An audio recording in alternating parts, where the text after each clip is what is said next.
Hi everyone.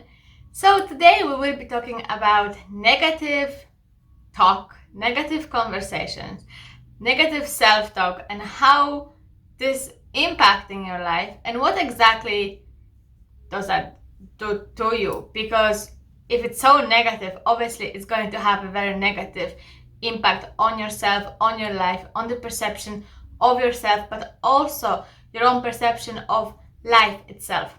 So that's exactly what we will be talking about today.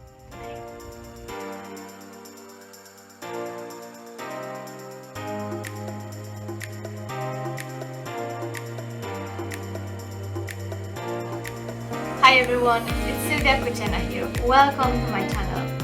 Today, let's look at self-negative talk, or why do we do that in first place? Why do we talk so negatively? Why we're complaining all the time? Why we're so unhappy? And how that unhappiness we are really projecting onto our life, our relationships, our point of view, our self-concept even. So first, before we go into any of that, first of all, the first question that we should be really be asking is why people complain, why people talk negatively, why why are we going on the rant about something that we're not happy about? Like, why do we do that? So why do we do it? Because when we do it, number one, we are getting our needs met when we do it. So what exactly does that mean? Like, what needs are people? We're being in the victim mode. We are allowing people to know how unhappy we are. So in that sense, we make ourselves feel very visible, but in a sense that, please help me, please fix me, please, pity me. And with that, when people, some kind of then will show us some type of compassion, some type of empathy, or they will admit, oh yes, that is really difficult, that is really bad, or we're getting validation. But through complaining, and when to the person that we complaining, and when they admit that, oh yes, this is bad, yes, like you're right to complain about this stuff, when we do that, we are getting into the cycle of getting validation, but in a very negative way. Because when we talk so negatively, when we are going to the rant, when we're complaining and people are validating us and we are making, feel sorry for ourselves and people feel sorry for us too, that is how we somehow subconsciously feel important, feel that we are visible, that our problems are validated.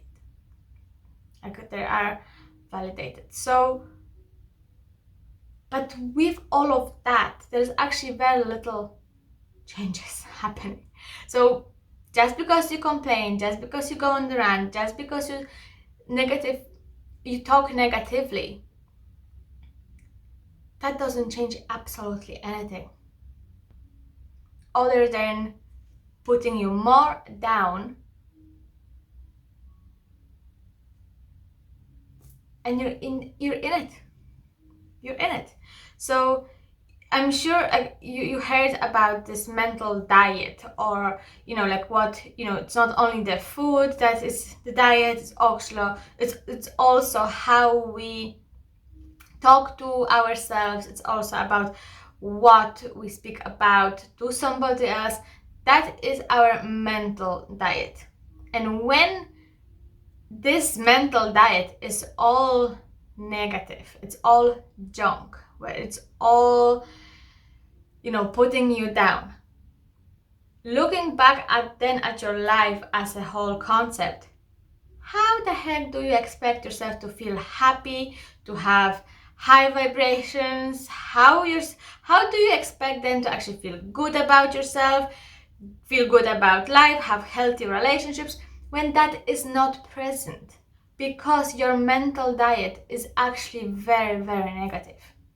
It's not going to happen. It's your negative self-talk, your negative talk, complaining, going on a rant about something, getting like negative validations of, yes, the poor me. All of that is actually impacting your well-being. It's impacting how unhappy you are. You can't feed your mind with all of this. You can't feed your energy, be in it, in this, and expecting yourself to feel happy, to feel good, to feel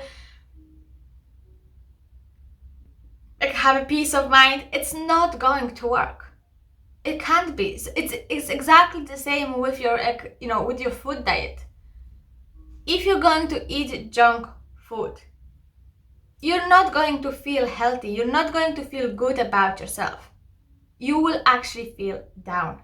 It's exactly the same with your mental diet. When you talk negatively, when you're complaining, you don't try to change anything, you can't expect yourself to feel healthy, to feel good, to be happy. It doesn't work like that.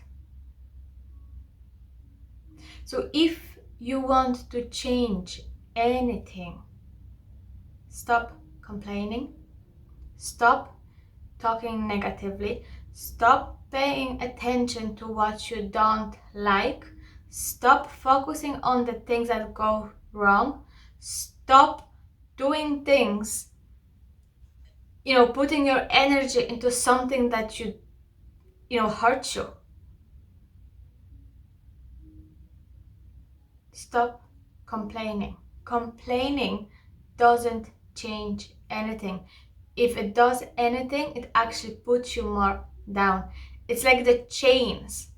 When you complain, imagine yourself putting yourself like wrapped up in the chain that you can't free yourself from. And that chain prevents you from actually being happy and free. That's what exactly complaints does to your mental health.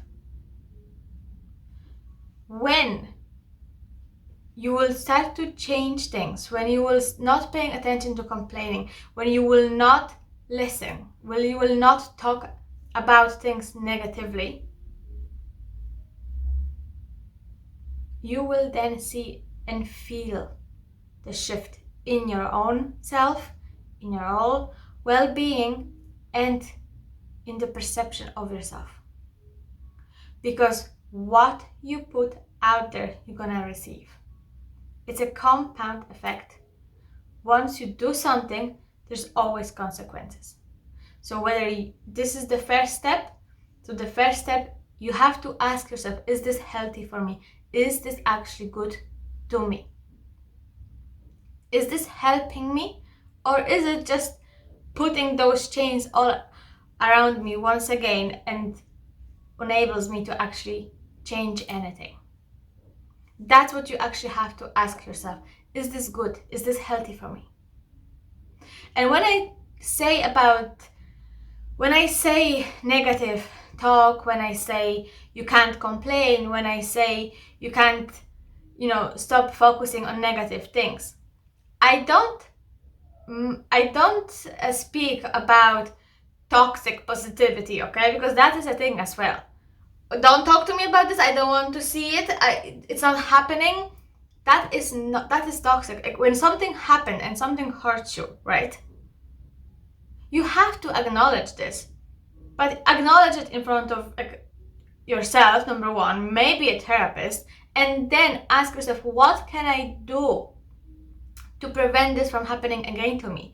What can I learn from it? This is not about avoiding and pretending it didn't happen. If it happened, you do say it. But then you have to ask yourself, okay, what's the lesson? How come I end up being here? Grow with this.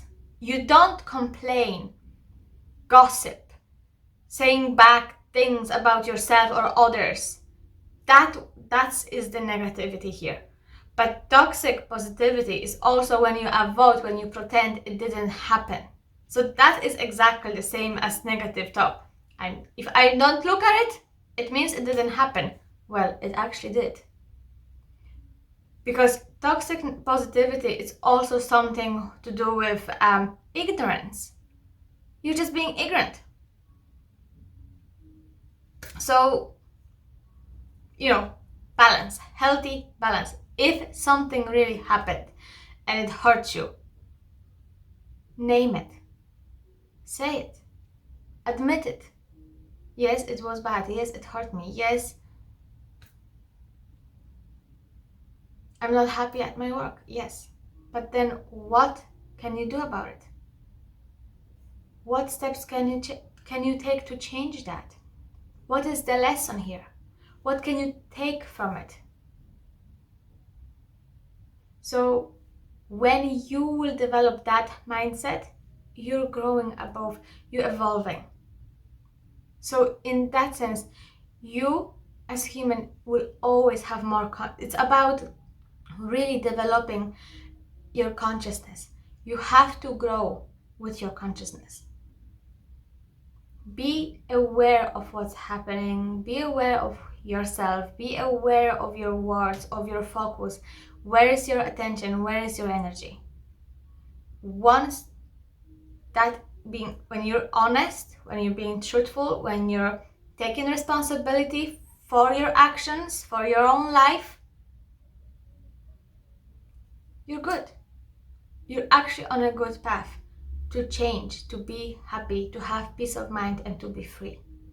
Because complaining, talking negatively all the time, gossiping, going on a rant, how unhappy you are, but actually not doing anything about it, my dear, that doesn't change anything. That is not healthy, that is not helping you. On the other hand, if something is bothering you and you have to take actions, do it. Don't avoid it. Don't pretend it didn't happen. Don't do your head around pretending, if I don't see it, it never happened. Be fine. This is why you have to listen to your body as well, because your body will communicate with you all of the time. Through your emotions, through sensations, you will know whether you're on the right path or not. What is your body telling you? Listen to your emotions. Listen and interpret them. What is my emotions are telling me right now? I'm angry. Oh, why am I angry about this? How come I'm angry? What is my... Okay, I'm hurt, but also I'm angry. Is that then a part of me that is protesting to what happened? So maybe something deep down in me is saying that should not be accepted, that I shouldn't be accepting that. So maybe I have that wisdom in me that is telling me that wasn't okay. And that's what is my anger. Your anger, usually, it's the wise part of you protesting to what you're accepting. So, pay attention to yourself. You have the inner wisdom. You just have to wake it. You have to connect with that. So everyone, have a lovely day, the rest of the day or whatever you, all evening. And I will see you very soon. Thank you very much for watching. Yeah, thank you. Bye.